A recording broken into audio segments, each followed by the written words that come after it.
नमस्कार, आप देख रहे हैं बिजनेस टुडे बाजार। मैं हूं हर्ष शर्मा। भारतीय स्टार्टअप्स का अच्छा समय नहीं चल रहा है। 2023 के पहले 6 महीनों में फंडिंग करीब 79% तक गिर चुकी है।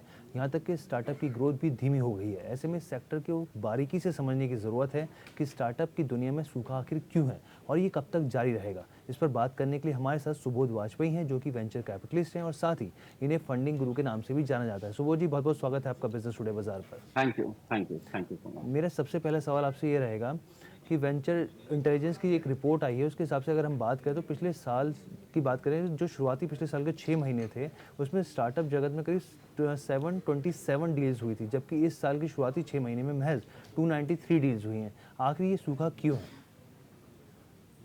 इसका प्राइमरी रीजन जो मुझे लगता है वो ये है कि इन द पास्ट जो स्टार्टअप थे या जो बिजनेसेस थे उनकी ओवर इवैल्यूएशन करी गई। ओवर वैल्यूएशन के को अगर दिमाग में रखेंगे तो डेफिनेटली जब इन्वेस्टर थोड़ा सा लिटरेट हुआ वैल्यूएशन को लेके, तो वो जो एक बबल था वो कहीं ना कहीं बस्ट हुआ और उसका ये इम्पैक्ट है जो हमने इस साल देखा है, जो इतना मेजर डिक्लाइन हुआ है।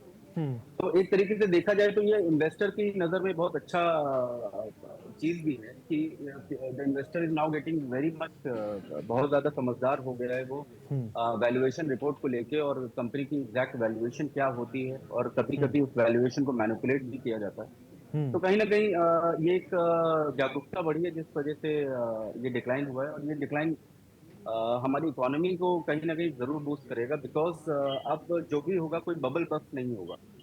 जी, तो आप इसके पीछे के ये भी वजह मानते हैं, जैसे ब्याज दरों में लगातार हम लोग देख रहे हैं दुनिया के देशों में बढ़ोतरी हो रही है, ऊपर हाँ से जी, मंदी का असर देखा जा रहा है, क्या इसके हाँ पीछे जी। ये भी एक रीज़न है? हाँ, इन्वेस्टर कहीं ना कहीं अगर आप पैंडेमिक के बाद से देखेंगे तो हाँ बिल्कुल, पैंडेमिक के बाद से काफी सिनेरियो चेंज हुए हैं।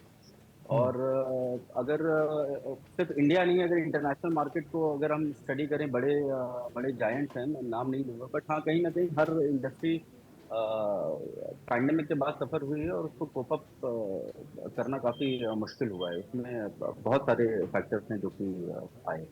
जी। अच्छा सुबोध जी, अगला सवाल मेरा आपसे ये रहेगा कि आप खुद स्टार्टअप्स में निवेश करते हैं, तो ये बताइए निवेशकों की रिस्क लेने की क्षमता क्यों घट रही है?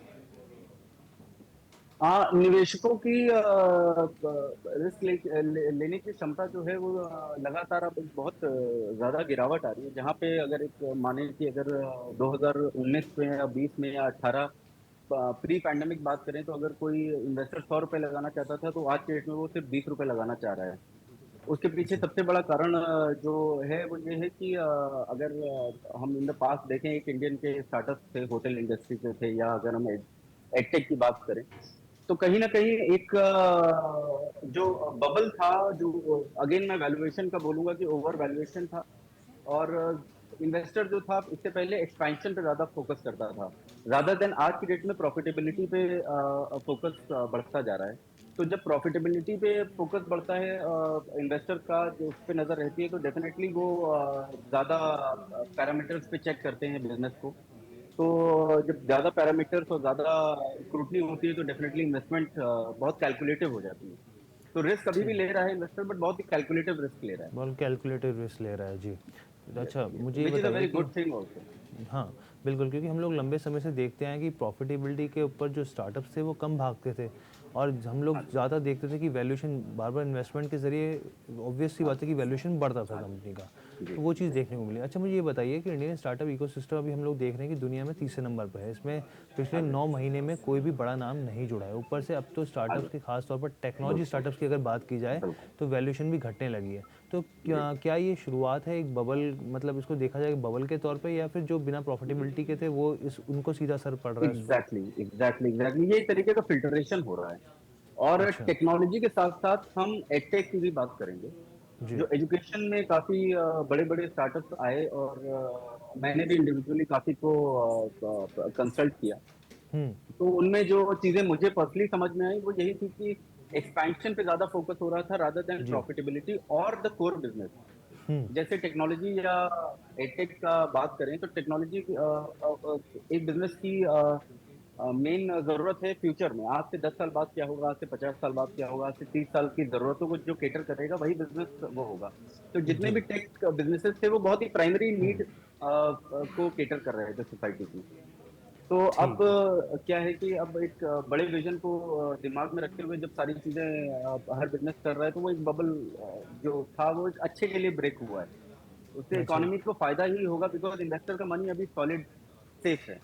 बिकॉज एवरी अच्छा। Even both the even the startup founder and the investor both are intelligent. उन दोनों को पता है कि हमको कहाँ कंपनी को लेके जाना है, और हुँ, expansion is not the only solution, कि हम किसी चीज को ब्रांडिंग करके और एक्सपैंड करके उसको बड़ा दिखा के इज नॉट द सोल्यूशन। ठीक है। अच्छा, क्योंकि एज़ अ इन्वेस्टर हैं आप, इन्वेस्ट करते हैं लगातार, स्टार्टअप से लेके कई कंपनी में इन्वेस्ट करते हैं आप। मुझे, क्योंकि आपसे बेहतर इस चीज़ को कोई नहीं समझा सकता, ये बताइए कि जब भी आप किसी कंपनी को चुनते हैं कि भाई मुझे इसमें इन्वेस्टमेंट करना है, निवेश करना है, तो आपके वो पैरामीटर्स क्या होते हैं, या फिर उस स्टार्टअप्स में आप ऐसी क्या खूबियाँ देखते हैं, या फिर आपको कैसे पता चलता है कि आने वाले दिनों में ये बड़ा बन सकती है? सबसे प्राइमरी चीज जो आज के समय, अगर 2023 की बात करें, हुँ, पैंडेमिक के बाद की बात करी जाए, तो हुँ, सबसे इम्पोर्टेंट चीज जो है वो देखी जाती है कि जो नींव है स्टार्टअप की वो कितनी मजबूत है। हुँ, जो लोग हैं जिन्होंने उस कंपनी को फाउंड किया है, वो उनका बैकग्राउंड क्या है, उनका कारण क्या है उस बिजनेस को फाउंड करने का, वो किस सोल्यूशन को केटर कर रहे हैं, हुँ, कितना मार्केट को कितनी ज्यादा मार्केट को कैप्चर करने की कितने ज्यादा लोगों को सर्वे को प्रोवाइड कर सकते हैं। और हुँ, इसके साथ साथ जो देखा जाता है कि आज से 5 साल 10 साल बाद एआई हो गया, ब्लॉकचेन हो गया, इन सब का इन्वॉल्वमेंट बहुत ज्यादा हो जाएगा हर हुँ, सेक्टर में, चाहे वो मीडिया हो, चाहे वो बैंकिंग हो, चाहे वो ऑलमोस्ट ईच एंड एवरीथिंग। हुँ। तो इन टेक्नोलॉजीज के लिए वो कितना ओपन है बिजनेस पर, इन सारी चीजों को दिमाग में रख के डेफिनेटली इन्वेस्टमेंट का प्लान मैं नहीं, हर इन्वेस्टर बनाता है। बिल्कुल, क्योंकि आपने बताया एआई है या ब्लॉकचेन है, आने वाले दिनों हाँ में जी, हम हाँ लोग जी, देख ही रहे हैं एआई तो काफ़ी बूम पर चल ही रहा है। हाँ अच्छा, जी। मेरा आखिरी सवाल स्पेशली आपसे बैंकिंग को रहेगा। लेके बहुत ज्यादा एआई और ब्लॉकचेन बहुत ज्यादा इन्वॉल्व होने वाला है। बिल्कुल, इट्स इवन गोइंग टू अभी हमने रिवॉल्यूशनाइज बड़े-बड़े दिस जायंट्स को इंडस्ट्री। देखा, हाँ जी, काफ़ी जो जायंट्स आईटी जो है वो विदेशी कंपनीज़ हाँ में, जी, हमारी भारतीय आईटी कंपनी विदेशी कंपनी में डील हाँ कर रही जी, है कई आई को लेकर। हाँ जी, ठीक है सर, हाँ जी, मेरा आखिरी सवाल आपसे रहेगा कि जी, स्टार्टअप की दुनिया में ये सूखा हम लोग कब तक देख सकते हैं कि ये छँट जाएगा, कब तक हट जाएगा? और क्योंकि आपने पीछे अभी पिछले सवाल में आपने एडटेक का जवाब दिया, लेकिन एडटेक में जी। भी मैं इस चीज़ में जोड़ना चाहूँगा कि एडटेक की स्थिति अब कैसे सुधर सकती है? एक तो ये जो मेरा सवाल है कि ये सूखा पूरा कैसे हटेगा? दूसरा, जी। एडटेक की स्थिति अब कैसे सुधर सकती है? मैं ये बोलूंगा, इसको सूखा ना बोला जाए। हुँ, ये एक वो रफ पैच है जो कि हमारे बेटरमेंट के लिए है। जी। और बेटरमेंट सिर्फ इन्वेस्टर नहीं, इस देश की इकोनॉमी के लिए है। जब एक स्टार्टअप लंबा चलता है तो उससे कई लोगों को रोजगार मिलता है, हुँ, कई जरूरी समस्याएं जो हैं वो सॉल्व होती हैं। हुँ, तो इसको मैं सूखा नहीं बोलूंगा, और ये बहुत ही मोमेंटरी चीज है। तो इसको पॉजिटिव तरीके से देखा जाए, ये बहुत हुँ, मोमेंटरी चीज है, और ये आने वाले by the year end we will have जितना भी हमारे ये जो छटनी हुई है स्टार्टअप की, उनके रेवेन्यूज में हम ग्रोथ देखेंगे। और अब जाके जैसे एक इंडिया के ऊपर एक टैग लगाया है कि एक कंपनी ने, मैं नाम नहीं लूंगा, कि उन्होंने एक स्टार्टअप को व्हाइट एलिफेंट की तरह अपने रूम में रखा हुआ है। तो अब बिल्कुल। ऐसा कोई नहीं होगा जो इंडिया के स्टार्टअप को व्हाइट एलिफेंट कहलाएगा। तो इसको रफ पैच नहीं बोलेंगे, this is a very good time for the investor and for the startup also, हाँ, क्योंकि अब बिल्कुल। हमारा फोकस वैल्यूएशन से हट के कॉन्क्रीट बिजनेस पे आ गया है। बिल्कुल, क्योंकि हम लगातार देख रहे हैं वैसे भी दुनिया हाँ में जी, भारत की इकोनॉमी ज़बरदस्त तेज़ी से दौड़ रही है। जी, हर जी, लिहाज से हम लोग बेहतर प्रदर्शन कर रहे हैं। दुनिया के हर एक, अगर आप देखें कहीं से भी आकलन करें, इवन जो भारतीय हाँ जी, स्टार्टअप्स हैं, वो भी आने वाले दिनों में बेहतर प्रदर्शन करते हुए देख सकते हैं। बिल्कुल, तो कैसी लगी बिल्कुल। आपको चर्चा, आप हमें कमेंट करके ज़रूर बताइएगा। और ख़ास तौर पर मैं सुबोध जी आपका बहुत-बहुत धन्यवाद कहूँगा कि आपने थैंक यू, अपने व्यूज़ शेयर किए, और हम उम्मीद करते हैं कि हमारे व्यूअर्स को काफ़ी हद तक स्टार्टअप की दुनिया में चल क्या रहा है उस पे क्लैरिटी मिली होगी। बहुत-बहुत धन्यवाद। Thank you. वीडियो पसंद आया तो हमें लाइक, कमेंट, शेयर और सब्सक्राइब जरूर करें।